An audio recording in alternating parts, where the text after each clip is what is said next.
So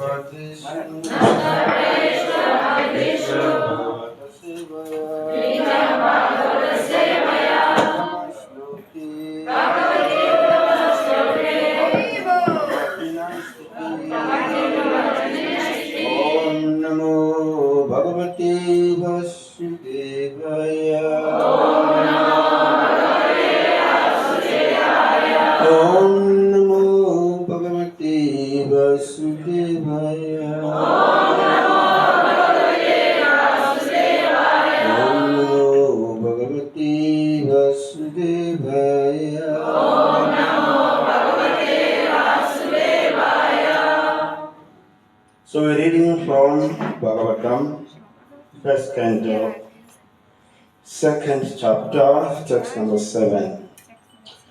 Vasudeva Bhagavati Bhakti Yoga Prayojitaha Janatassu Vairagyam Jnanam Chayat Ahoitukam Vasudeva Bhagavati Bhakti Yoga Prayojitaha Janasyatyasya Vairagyam Jnanam Chayat Chayitukam Ahaitukam. Translation: by rendering devotional service unto the personality of Godhead, Sri Krishna, one immediately acquires causeless knowledge and detachment from the world. Purport: or you have translators. How do I just go on like that? Okay, good. I like it.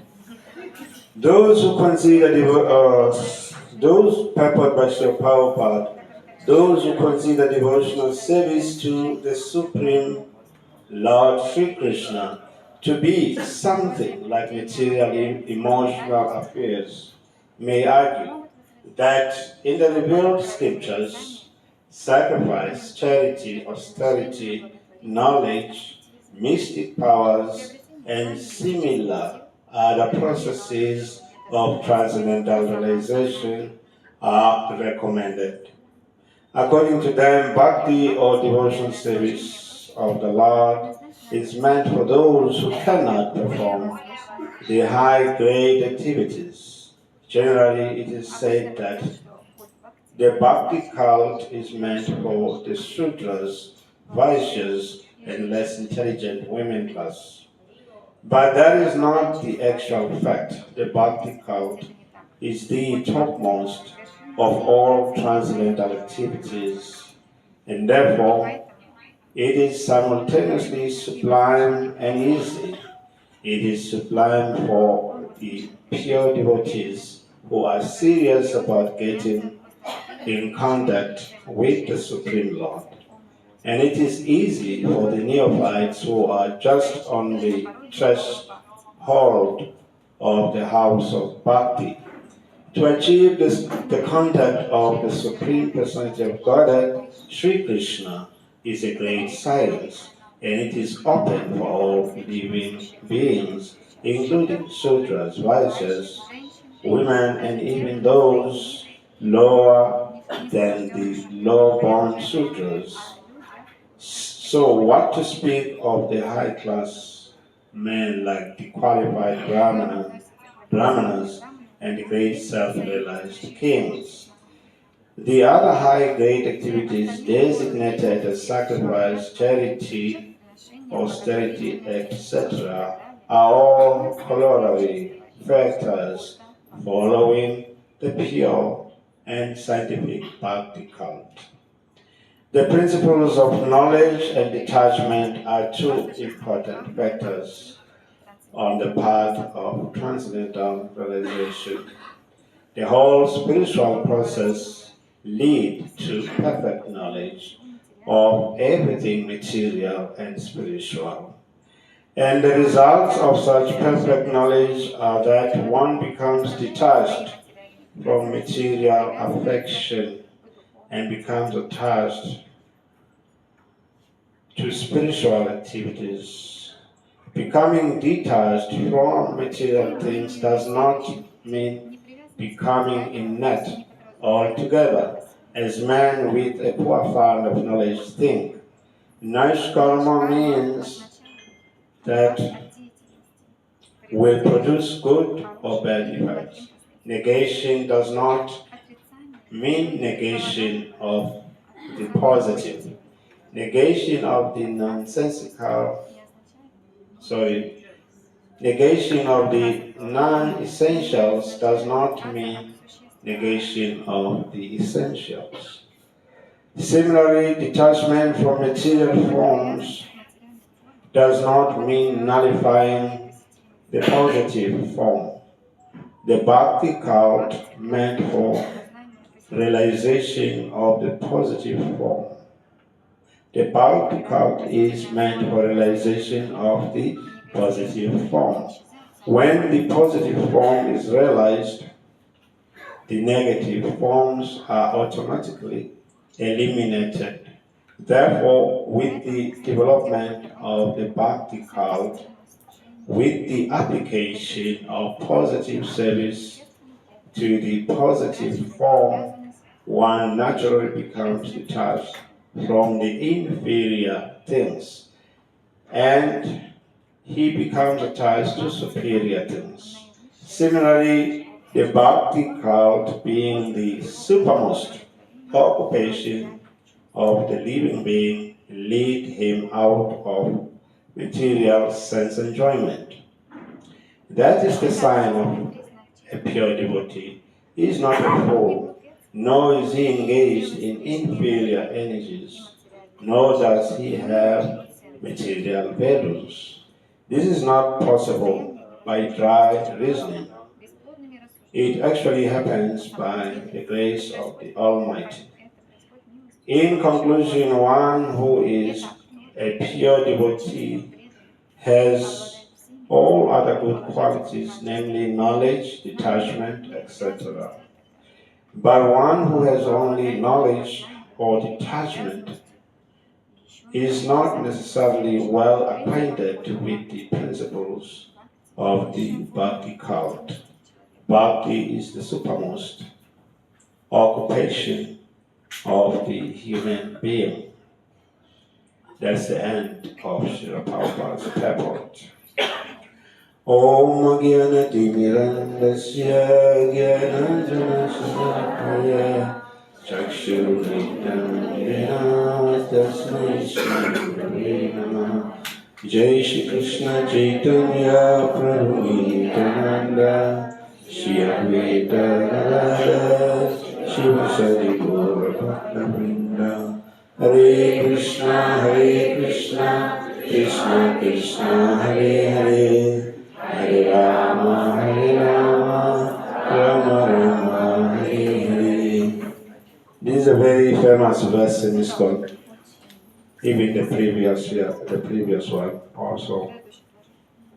The previous one, Savai Pumsam Parodamo Yato Bhakti Adoption. Ahoy Tukiyati Aprahita Yayako Samprosidoti. The question was, what is a process by which man can be satisfied? So the answer in the previous verse is that man can be satisfied only in devotional service to the transcendental Lord, etc. But such service has to be unmotivated and uninterrupted in order to completely satisfy ourselves. So today's verse says that it's a continuation of the same statement. That by rendering devotional service unto the personality of Godhead, Sri Krishna, one immediately acquires causeless knowledge and detachment from the world. So Bhagavatam is about detachment. it speaks straight about detachment. Why? Narasimha says, I don't say, Pitivil, what's called Pitivil, Yesha Bhuttanam, Nivrittistu Mahapalam. That in this material world, generally the tendency is to think that happiness is on the path of pravritti mark, the path of enjoyment. Whereas the real happiness is on the path of detachment. So in a similar way, when people think about bhakti, they don't consider bhakti to be the real thing. They believe in performing austerities and in giving charity. This was suggested even to Maharaj Parikshit in the beginning. Everyone came and gave advice. Until Sukadeva Swami came and introduced him to bhakti, everything that was suggested, the king rejected. Like prayashtitam. Prayashtitam, the process of self-purification, was also suggested. And he said, no, that is like the bathing of the elephant. Why? Because after bathing, the elephant goes back into the mud, to the dust, and rolls in the dust. So all these activities are like Kunjara Suchavat, the bathing of the elephant. That's what Maharaj Parikshit realized. So that way, after hearing about Bhakti, in the end he said, thank you very much. Now I am free from fear. I have become Abhay. In the beginning he was fearful of what? Of being bitten by a snake. He was cursed to be bitten by a snake. But after hearing Bhagavatam, he said, now let whatever magical thing that this Brahmana has created come and bite me once. Now I have become fearless. Yes. This is the process of Bhakti. That it makes you fearless of material existence.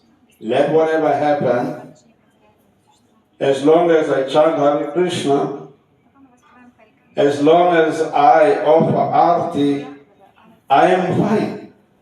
I am ready. So that's the difference. But all other processes, they keep you in fear.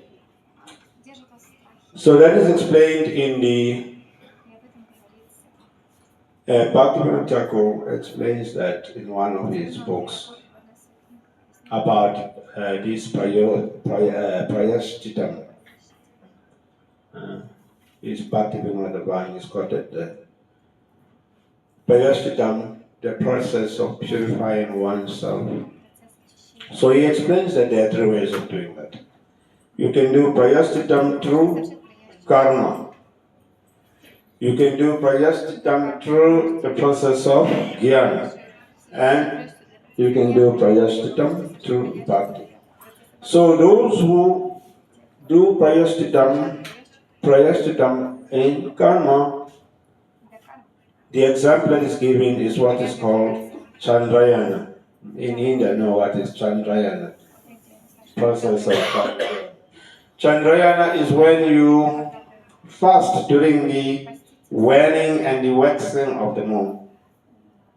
That's called Chandrayana. So this process, Bhaktivinoda Thakur explains that it kind of like temporarily stops the reactions of our past sinful actions. But the desire to commit those activities remain. And the root cause of that desire, which is ignorance, remain. And then when we engage in prayashchitam, which is based on jnana, that involves what is called confession. So through confession, one can stop the reactions of his or her past karma. Or it may even remove the desire to commit such actions, which leads to bad karma. But the ignorance, which is the root cause of the desire, and the public actions remain. Why is that? Because this ignorance is due to our aversion towards the Lord. When the living entity decides to be his own master in the material world, when he removes himself from the shelter of the Lord, the first thing that happens is avaranatmika, Prabhupada explained, avaranatmika, prakshipatmika, meaning that the material energy covers his knowledge of his relationship with the Lord and pulls him down into material existence. That's why we say, Om Gyana Timirandasya Gyananjana Shalakaya Chakshur Umitam Jena Tasmai, is to remind ourselves our conditioning, how we were born in ignorance. Like in the morning we sing Guru Mukha Padima Vakya Chitete Koriya Kya Arana Koriyo Mane Asha. I receive the words of instructions from my Guru and make them my life and soul. I become one. Every morning we pray like that. So in that way, because we are in a situation of agyana, or ignorance, so the Guru removes that ignorance with the torchlight of knowledge. So when our ignorance is removed, we begin to see reality. So that is why this verse says that through that knowledge, Vairagya is automatic, and we develop transcendental knowledge. So this chapter is very, very important. So many nice purpose Prabhupada is given, because it kind of like gave us step by step how the living entity rises from lower modes up to higher modes and up to the platform of transcendence. So in that way, Bhagavatam is more about vairagya, detachment, whereas the material world is about becoming attached to the exclusion of the Supreme Personality of Godhead. Okay, and then Bhakti explains that when you follow the prayasthitam of Bhakti, he says that everything is removed. The desire to commit sinful activities is removed, and the ignorance also is removed, which is the cause of the desire. Why is that? Because in Bhakti, we engage in direct activities in connection with the Supreme Lord. He give an example like chanting of the holy name. That is a direct action that connects us with the Supreme Lord. So in that way, these activities of Bhakti, they kind of like remove all our ignorance, which is the cause of the desires in the heart. And those desires are material desires. The heart is said to be like a capital in this body. In the capital, where there is Washington or Delhi, that's where the archives of that country are kept. Shariram Yad Abab Nopi, Bhagavad Gita chapter 15, verse number 8 explains that as the living entity leaves one body to the other, he carries his conceptions of the past to the next life. Vayu Kanda Ivashayat. Just like the air carries aroma. So life after life, the living entity is carrying his luggage with him. It's a long journey, and that stops when we surrender to a Guru. And then the Guru removes that ignorance, which is the cause of our continuous cycle in the material world. So that way, bhakti is practical. But one has to take the direction from self-realized souls, like Srila Prabhupada and others. And if you follow that process, even though he may not be qualified, he becomes qualified. Because the process works. It's just like when you go to a qualified doctor, even though you may not know something about medicine, if you follow the prescription, you can get the benefits of ingesting his medicine. You may not know how it works. You may not see how it is working. By the time you realize you'll be back to good life. Have you experienced it? Can we see how the injection works in the body? No. But you can tell by the symptoms. You feel your energy is coming back. You feel that everything is getting clear. And you are back to good life again. So in a similar way, the material world is a state of fever. It's a state where we are diseased. And this disease can be cured by the linking process of bhakti.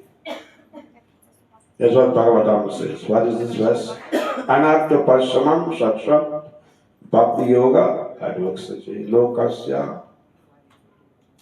Lokasya Sakrata Vikrams. Yeah, something like that. It says that the problems, the miseries that we don't invite, which come automatically, superfluous, can be stopped by the linking process of bhakti. And therefore, the learned Vyasa have compiled this Bhagavatam, which is in relation to the Absolute. The next verse says, Yasham Vaishyamanayam Krishna Parama Purushe Bhakti Upajyati Pumsaha Soha Moha Bhayapaha. He says that by hearing, listening to this transcendental literature, loving devotional service to Krishna will immediately sprout up to extinguish the fire. What is that fire? Soha, Moha, Bhayapaha. It's fire of lamentation and fire of illusion. So that way, this is devotional service. It's like a fire extinguisher. It extinguishes the fire of lamentation, fire of illusion, and fear. Bhayapaha. Bhaya means fear. So Maharaj Parikshit was also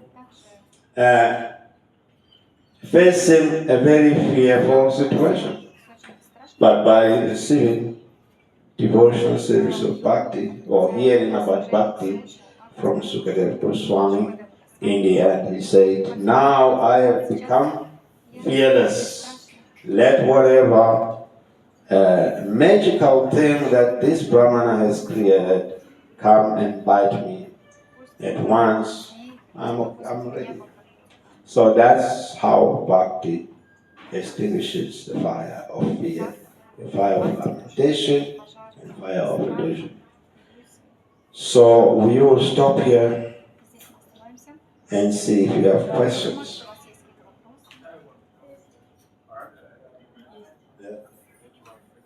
You mentioned the Bhagavatam as being about detachment, but my imperfect understanding is that detachment is a concomitant, automatic byproduct of attachment, intense attachment to Krishna. The Bhagavatam is all about attachment to Krishna. Could you clarify? Okay, he says that I said Bhagavatam is about attachment. It's about detachment. Yes, it's about detachment to our material situation and becoming attached to Krishna. Yes, it's true. Maybe I didn't complete it. Yes, it is. But when you read Bhagavatam, then you found that give examples of so many people who were attached to the things of this world, and then they had problems, and then they came in contact with Bhakti, like Chitraketu. You get Chitraketu, he had a big kingdom, and he was married to so many millions of queens, but he could not have a child. And then finally, what Angela blessed him to have a child who was going to be a source of happiness and distress. And then when he went through that, he was given pure devotional service, he became blissful.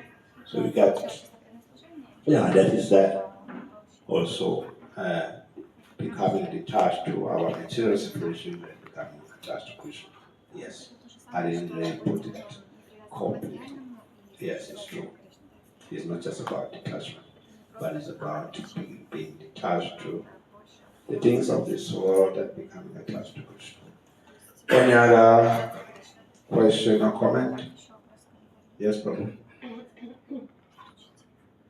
If our friends and family members are devotees, Friends and family members are devotees, yes? do we have to give up the affection towards them to become Krishna conscious? Yes, if friends or our family members are devotees, should we? We have to, it was mentioned in the purport that we have to give up this affection and then have attachment to Krishna. Oh, yes. The purport says you have to give up our affection. Not just refers to material affection. If the family members are devotees, it's a different thing, they are devotees. We have to become attached to them and serve them, because we are serving devotees. It's different, but what Prabhupada is referring to here is like material families who are not devotees. If the family members are devotees, serving them is serving service to the devotees. That is good. But if they are materialistic people, and then we have to become, we have to become attached to them, detached to them, yes. But not in a bad way. Some people may be materialistic because of circumstances. Yeah. Some people are good at cultivating family members. I'm not good at that. I just joined the temple and then that's it. But yeah, some people are good at cultivating family members who may be materialistic. There's a way of cultivating them. Like, for example, not for brahmacharis, for grihasthas. You can make a feast and invite them on Prabhupada's appearance days, and or go home on their birthdays and cook for them Krishna Prasad. In that way, they will become familiar with eating prasadam and eventually they will become devotees. Yeah, that also is there. That some people may not be spiritually inclined out of innocence, not because they are kind of like demons, they are envious of Krishna. They are just too lazy to make an effort. Yeah. So we can engage them in chanting the holy name on certain occasions. We can take the prasadam and the galan from the temple. For example, my sister, when I joined, I was not very young. I think when I moved to the temple, I was like 26, 27, I was working. But it was a surprise for her because he never thought I could do such a thing as becoming a Hare Krishna. Because I was working, I was in mining engineering office as a sampler. I was a young person with kind of like materially, maybe they saw me as a future, or someone who was in line with Maya. So then suddenly, I met devotees, I got a book called Science of Self-Realization. I never heard of such a book in my life. I read that book, I went to my office, I told my colleagues, I'm going to give up this job and becoming like this old man. He seemed to know the truth. I want to follow this on like Prabhupada. They thought I was joking. I left. I never told anyone in my family. One day my sister saw me, met me in the city. I was with devotees on Harina, wearing bad suits, singing like a crazy man. What happened to you? So I was thinking how to explain this. I thought I was doing a good thing. I'm happy, but she thinks that I'm crazy. I said, okay, I'll come home, I'll explain to you. I never went home. And then, of course, she was working in government offices far away from home. We met after 10 years. And she got promoted to come to our city again. And she came back, and then she was more mature. She was more mature at that time. And then I invited her to our temple. She Radharana in Durban. It's like heaven. When you enter the temple, you are out of this material world. It's just amazing. She was kind of mesmerized by the whole thing. And then she said, it's good. I thought it was bad. It's very good what you're doing. Yeah, so in that way, some of them, slowly, they may become favorable if they see that what we are doing is good. We give up good prasadam. When they come, give them maha, balance. So when she came, because now she was coming as a sister to a Maharaj, she got a garland like this. She was so good. She felt like a princess. No one has ever given her a fresh flower garland. So this is very good. So that so slowly, even people who are not favorable. She said, before I was crying when my brother joined Haridas, but now I'm realizing it's good. It's nice. Yeah, so that way, some of our family members may be just not demons, but they are just lazy, spiritual. Yes. But by getting prasadam, getting mahagalan from the temple, they will become favorable. Thank you very much about that question. Any other question? Продолжение вот этого вопроса. Как правильно привязываться к преданным? Потому что иногда мы можем видеть это там, не знаю, какой-то тонкий секс, ну, то есть ты просто подпитываешься от человека. Иногда это пратибимбана мабхас, то есть отражающего вкуса, поэтому ты привязываешься. How to get attached to the devotees in the right way? Because how to get attached to the devotees in the right way? How to become attached to devotees in the right way? It's important. Yeah, because sometimes it's отражаем их вкус. Иногда мы просто наслаждаемся их общением. Sometimes we just enjoy Yes. Иногда отражаем. Не знаю, как Sometimes we enjoy it. We want to enjoy devotees. Sometimes we enjoy the association with the devotees. We enjoy the association. Yes. Devotees association is enjoyable, but the way towards Общение с преданными, оно connecting proper with devotees is through service. мы общаемся с преданными через служение. It's by rendering service to devotees. Мы совершаем служение преданным. It's by serving them. Служаем. And by serving them, we can attract their mercy. Actually, this is also good to get rid of our egos.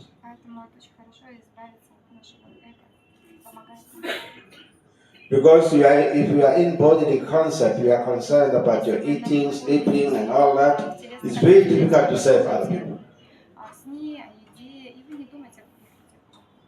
So this service to devotees also purifies us from our bodily concept, attachment to our own comfortability. Because when you stretch out, when you go out of your way to serve others, you forget yourself. Huh? Have you noticed that? It's like sometimes we want to eat ourselves, but when we serve devotees, we just feel happy that we don't even think about, feeding ourselves.